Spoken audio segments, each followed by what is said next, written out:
दोस्तों नमस्कार, colonel Ajay CO Ajay astro group first global astro finance digital channel से आपसे मुखातिब होता हूं। आज 23 अक्टूबर सन 2023।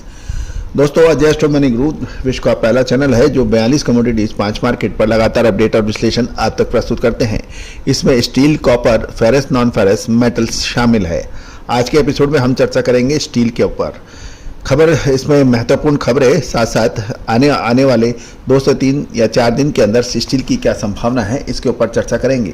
दोस्तों, सबसे पहले तो एक इम्पॉर्टेंट खबर निकल के आ रही है कि Indian government of ministry of steel ने एक सर्कुलर जारी किया है। उसमें ये कहा गया है कि ऑल स्टील इंपोर्टर्स को एक हिदायत दी गई है कि सभी किसी भी आयातित इस्पात कंसाइनमेंट के लिए QCO पोर्टल पर के माध्यम से स्पष्टीकरण अनुरोध करने की आवश्यकता है, जिसको BIS लाइसेंस नहीं है जिसके पास, यानी वो सारी जानकारियां और उस पर अपलोड करनी आवश्यक होगी। दूसरी ओर एक और खबर निकल के आ रही है कि पिछले सप्ताह घरेलू इस्पात बाजार की मिश्रित रुख देखा गया और TMT सरिये की कीमतों में लगभग 1600 रुपए प्रति tonne week on week basis के ऊपर गिरावट दर्ज हुई। एक और महत्वपूर्ण खबर ये निकल के आ रही है कि बिक्री अच्छी और लागत कम के कारण घरेलू इस्पात कंपनियों ने सितंबर तिमाही में मुनाफे में बेहतर वृद्धि होने की उम्मीद लगाई जा रही है। विशेषकर इस्पात कंपनियों के अंदर जो क्वार्टरली रिजल्ट्स हैं उनके अच्छे आने की उम्मीद बन गई है।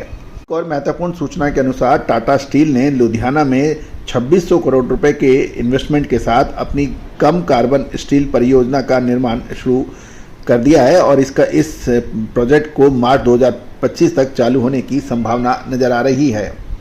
खबर चीन से भी निकल के आ रही है कि आयरन और के उत्पादन और कटौती की उम्मीद के कारण 20 अक्टूबर को चीन में लोहे अयस्क की बारीक हाजिर कीमतों में 330 रुपए प्रति टन की गिरावट के समाचार मिल रहे हैं।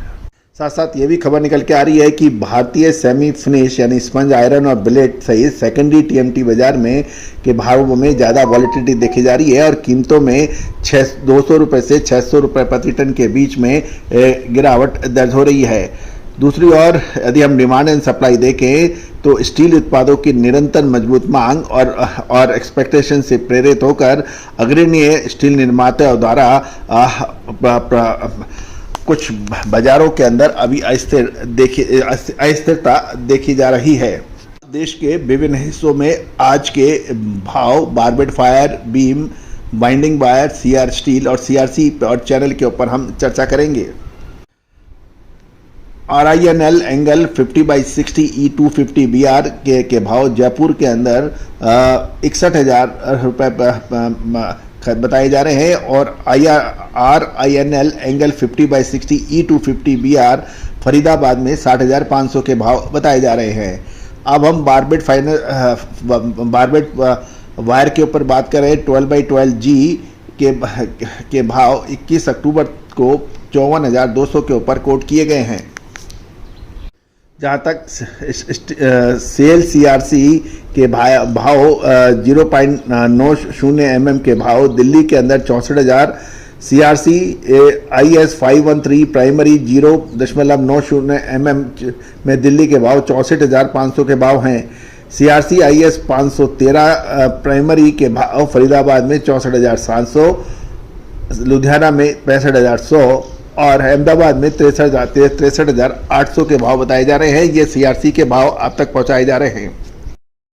अब MS बिलेट के भाव मंडी गोविंदगढ़ के अंदर 43,500 रुपये के हैं और अहमदाबाद में 43,800, भावनगर में 43,400 के भाव है, मुंबई 44,100 के भाव हैं और रायपुर में 41,600 के भाव हैं।